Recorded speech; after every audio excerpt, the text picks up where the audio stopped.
Di awalnya sudah diterangkan bahwa 01 menganggap bahwa dalam demokrasi kecurangan itu dibenarkan. Karena itu pelajaran pertama adalah bagaimana supaya curang. Kan itu terucapkan kan. Kan mestinya itu membawa semacam getaran psikis pada hakimnya. Kamu mengatakan, oke, kami akan bijak. Karena itu adalah problem etis luar biasa. Karena itu dalil utamanya boleh dan dianjurkan untuk berbuat curang dalam demokrasi. Diajarkan. Mereka itu sejak sekarang oke. Kalau begitu nanti 2020 ada pilkada serentak, mari kita sama-sama buat curang. Kabar Harian mengabarkan.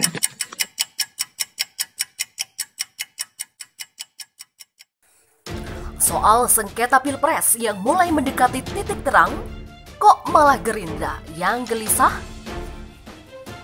Pengamat politik Rocky Gerung memberikan tanggapannya soal keluarnya putusan Mahkamah Agung atau MA terkait sengketa Pilpres 2019 lalu.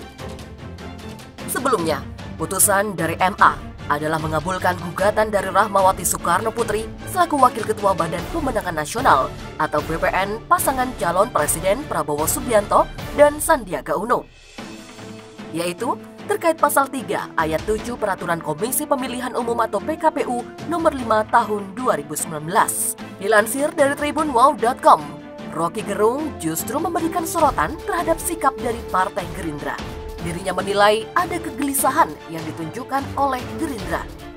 Hal ini disampaikan dalam tayangan YouTube pribadinya, Rocky Gerung Official, pada Jumat 10 Juli.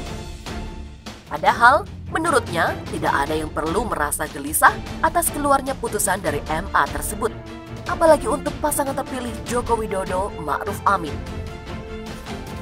Dikatakannya bahwa putusan dari MA itu tidak akan berarti apa-apa untuk hasil Pilpres 2019, selain hanya untuk acuan aturan pada pemilu selanjutnya.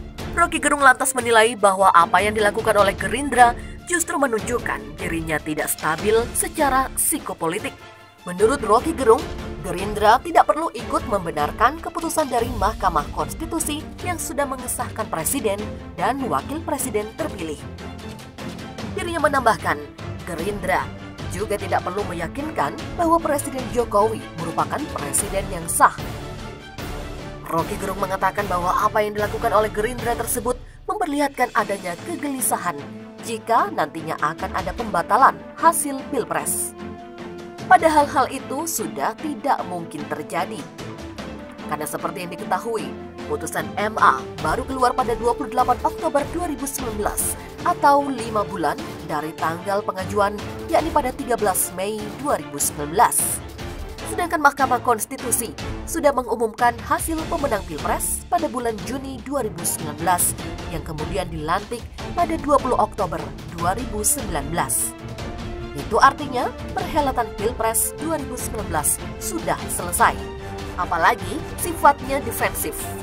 Dari kemarin soal ini sudah diluas diotak-atik oleh para ahli tata negara dan tiba pada kesimpulan bahwa itu tidak ada efek apa-apa. Sementara itu soal putusan MA, Refli Harun tidak mungkin batalkan hasil pemilu. Pakar hukum tata negara Refli Harun membahas putusan Mahkamah Agung yang mengabulkan gugatan atas Peraturan Komisi Pemilihan Umum atau PKPU nomor 5 tahun 2019. Dilansir dari tribunwow.com, hal itu ia bahas dalam kanal YouTube Refli Harun diunggah pada Rabu 8 Juli 2020.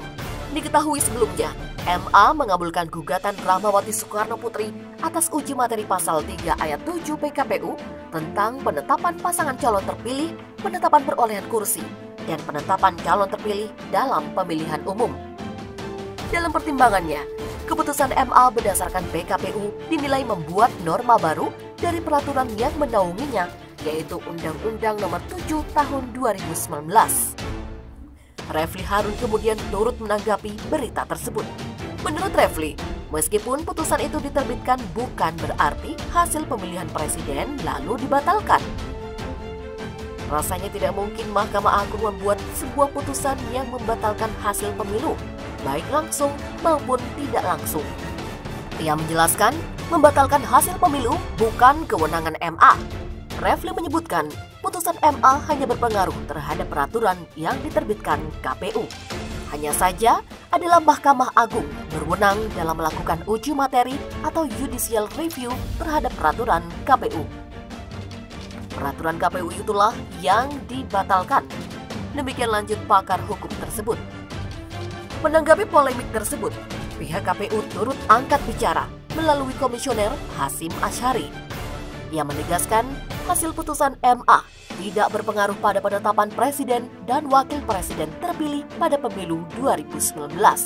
Hasyim menjelaskan, putusan tersebut tidak mempengaruhi hasil Pilpres karena asas hukum dan ketentuan perundang-undangan tidak berlaku surut. Karena putusan MA tersebut adalah pengujian norma PKPU, maka tidak dapat diberlakukan surut terhadap peristiwa hukum yang telah dilaksanakan. Hasyim menyinggung putusan Mahkamah Konstitusi nomor 50 tahun 2014 tentang pelaksanaan Pilpres yang hanya diikuti 2 paslon. Apabila terjadi kondisi tersebut, maka tidak perlu ada putaran kedua dalam pemilihan. Namun, tetap berlaku norma sebagaimana terdapat dalam putusan MK 50 tahun 2014. Dalam situasi yang sama, Pilpres 2019 diikuti hanya 2 paslon, tidak perlu putaran kedua. Dalam putusannya, MA menetapkan pasal 3 ayat 7 PKPU bertentangan dengan Undang-Undang Nomor 7 Tahun 2017 tentang Pemilu. Diketahui gugatan terhadap PKPU diajukan oleh Rahmawati Soekarno Putri yang saat itu menjadi Wakil Ketua Badan Pemenangan Nasional atau BPN Prabowo Subianto Sandiaga Uno. Gugatan dikabulkan pada 28 Oktober 2019 dan diunggah di situs resmi MA pada 3 Juli lalu. Pilihan sulit untuk Pak Presiden, tapi inilah realita yang harus diterima. Sebagai figur politik seorang presiden mestilah siap untuk mengambil atau diambil langkah politiknya. Ada naik, ada turun. Mengikuti alur dinamika yang berfluktuasi antara kemampuan, kepercayaan, dan kesalahan.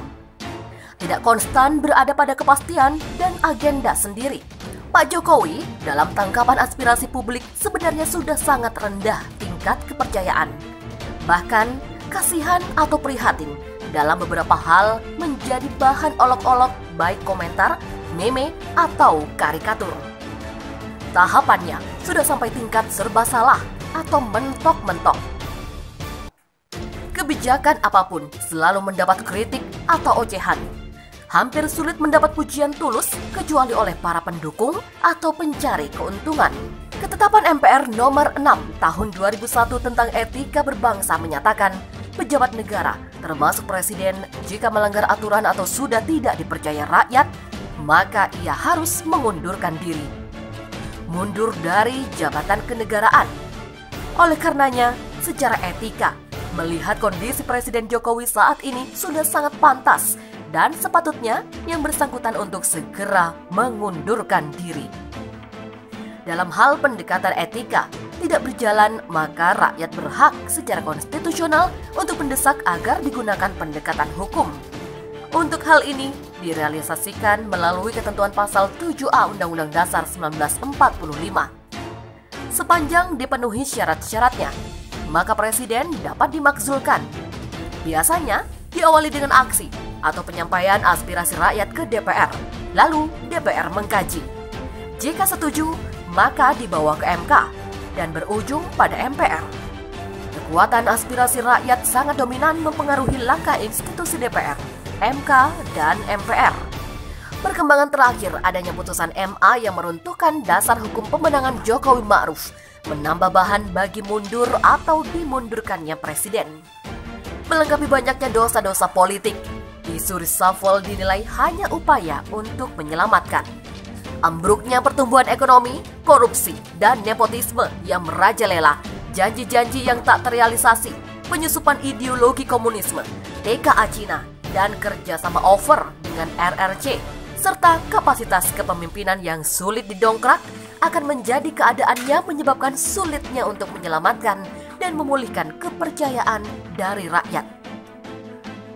Mundur atau dimundurkan nampaknya menjadi condito sine qua non bagi semangat untuk menyehatkan bangsa dan negara.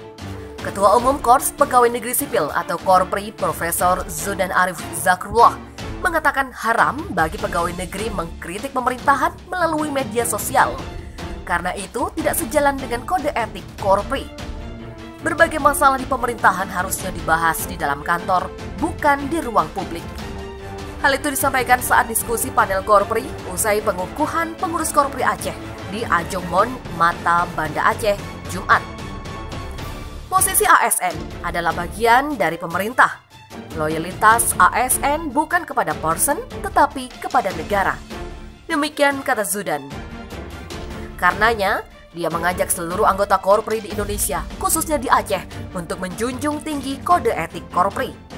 Kode etik adalah ruh dari aparatur sipil negara atau ASN.